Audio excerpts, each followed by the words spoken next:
کہ جہاں پر مطالعہ پاکستان کے مواد کو چینج کیا جاتا تھا، اب یہاں پر انگلش، اردو، حساب محفوظ نہیں ہے، اس کے مواد کو بھی بڑی تعداد میں چینج کیا گیا ہے، اور اس کے اکارڈنگ کیا گیا ہے کہ ایک مدرسے کا بچہ اور ایک عام اسکول کا بچہ پڑھ سکے۔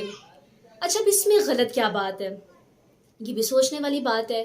تو ٹھیک ہے نا، سب کے لیے نصاب برابر کر دیا گیا ہے، لیکن مسئلہ یہ ہے کہ ہم لوگ رہ رہے ہیں جدید دور میں، اور اس جدید دور میں آپ پچھلے ریورس گیئر پر چلے گئے ہیں۔ یعنی اس دور میں جہاں پر ہمیں سائنس کو پڑھنا چاہیے، جہاں پر ہمیں فوکس کرنا چاہیے ماڈرن ایجوکیشن پر، جہاں پہ ہمیں فوکس کرنا چاہیے تھا کہ مدرسوں کو بھی وہ فیسلٹیز دی جاتی کہ وہ وہاں سے نکلنے والا قرآن حفظ کرنے والا بچہ بھی باہر جاتا، کہیں جاتا تو وہ اچھے طریقے سے اس کو مواقع مل سکتے، وہ اس جدید دور کے طور طریقے سیکھ سکتا، لیکن ایسا نہیں کیا گیا۔ یہ بالکل وہی بات ہو گیا کہ نہ ترقی کریں گے تو نہ کرن دواں گے، یعنی نہ کھیڈاں گے نہ کھیڈن دواں گے۔ آ جاتے ہیں دوسرے سٹیپ پر۔ حکومت کا یہ خیال تھا کہ اس طرح سے کرنے سے ایک ماڈرن اسکول کا بچہ اور ایک مدرسے کا بچہ یا پھر پرائیویٹ اسکول کا بچہ ایک طرح سے پڑھے گا، اور اس میں ایکوالٹی لانے کے لیے انہوں نے کیا یہ کہ ہر ماڈرن اسکول میں ایک قاری صاحب اور ایک حافظ صاحب جو ہے ہائر کیے جائیں گے۔ تقریباً 26,000 پرائیویٹ اسکول ہیں اور ہر اسکول میں 2 ہائر کیے جائیں گے، تو اس کی تعداد کا اندازہ آپ لگا سکتے ہیں۔ اچھا، دیکھا جائے تو اس میں کون سی بڑی بات ہے؟ اس میں کیا عجیب بات ہے؟ عجیب بات یہ ہے کہ آج کا دور جو چل رہا ہے وہ جدید دور چل رہا ہے۔ یہاں پر سائنس کی بات کی جاتی ہے، یہاں پر سائنس ایجوکیشن کی بات کی جاتی ہے، یہاں پر ماڈرن ایجوکیشن کی بات کی جاتی ہے، بجائے اس غریب بچوں کے جو بیچارے گورنمنٹ اسکول میں پڑھ رہے ہیں اور جو بیچارے مدرسوں میں پڑھ رہے ہیں، ان کو اس طرح کی تعلیم نہیں دی جاتی اور وہ اس طرح کے مواقع حاصل نہیں کر پاتے، بجائے ان کو کہ ان کو وہ تعلیم دی جاتی تاکہ وہ آگے جا کے اس طرح کی ان کو اپرچونیٹیز مل سکتی۔ انہوں نے کیا یہ وہاں پہ چھڈو، ادھر اس طرح کی ایجوکیشن رہی ہے، ادھر کوئی تبدیلی نہیں آئی، لیکن ماڈرن ایجوکیشن میں ایک قاری صاحب اور ایک حافظ صاحب کو ہائر کر دیا گیا ہے، جو کہ سرکاری خرچے پہ ہائر کیا گیا ہے، ہمارے اور آپ کے ٹیکسز سے ہائر کیا گیا ہے۔ خیر، ایک اور یہاں پر نقطہ اٹھانے کی ضرورت ہے۔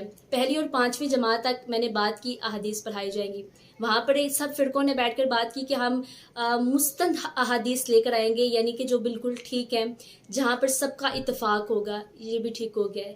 لیکن 6ٹھی جماعت سے آگے قرآن کی تفسیر پڑھائی جائے گی، تو اس سے آپ اندازہ لگا سکتے ہیں کہ قرآن کی کون سی تفسیر پڑھائی جائے گی، یعنی کہ وہاں پر جو موجود ہیں اہل تشیع، اہل وہابی، اہل سنی، ان فرقوں میں سے کس کی تفسیر پڑھائی جائے گی، اس میں کیسے اختلاف ہوگا کہ یہ وہاں پر پھر فسادات نہیں بھرپا ہوں گے، یا پھر وہاں پر وہ جھگڑے نہیں ہوں گے جو ہم لوگوں نے ضیاء کے دور میں دیکھے ہیں، کہ وہاں پر وہ دوبارہ سے اس طرح کا ماحول کریٹ نہیں ہو جائے گا جس کو ہم نے ختم کرنے کے لیے رد الفساد جیسے آپریشن شروع کیے تھے۔ فساد، کیا فساد بھرپا نہیں ہوگا؟ ایسے ہوگا اور بہت بڑی تعداد میں ہوگا۔ خیر، یہاں پر ہمیں ایک بات کلیئرٹی سے سمجھنے کی ضرورت ہے۔ There is a difference between religion education and a modern education۔ Modern education وہ ہے جہاں پر آپ کو اختلاف نہیں ہوتا، لیکن ریلیجن ایجوکیشن ایسی ہے کہ جہاں پر ہر فرقہ ایک الگ خیال رکھتا ہے۔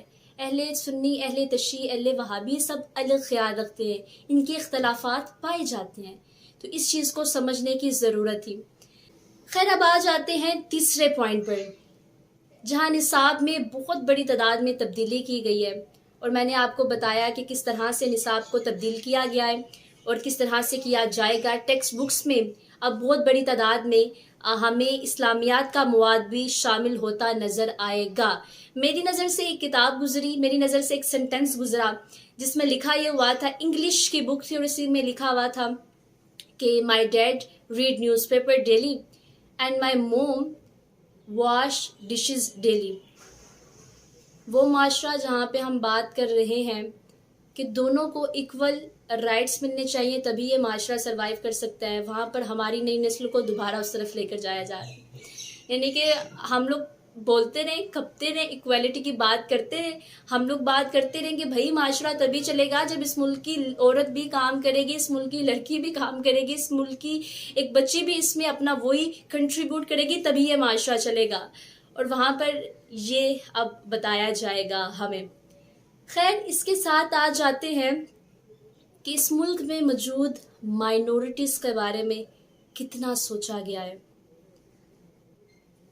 بات جب کی جا رہی تھی کہ جب ہم لوگ یہ نصاب وہ پڑھیں گے، یعنی کہ جب ناظرہ پڑھا جائے گا، یعنی احادیث پڑھی جائیں گے، جب حفظ کیا جائے گا، تو اس کے بدلے میں جو ہے مائنورٹیز کلاس سے چلے جائیں. وہ سوال پوچھا گیا تو انہوں نے کہا کہ وہ کلاس سے چلے جائیں جب یہ سبجیکٹ پڑھایا جائے.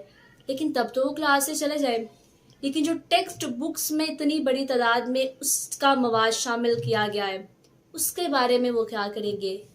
یعنی کہ اتنی بڑی تعداد میں جو ہے اسلامیات کا مواد شامل کیا گیا ہے، پھر وہ اس کو کیوں نہ پڑھیں گے؟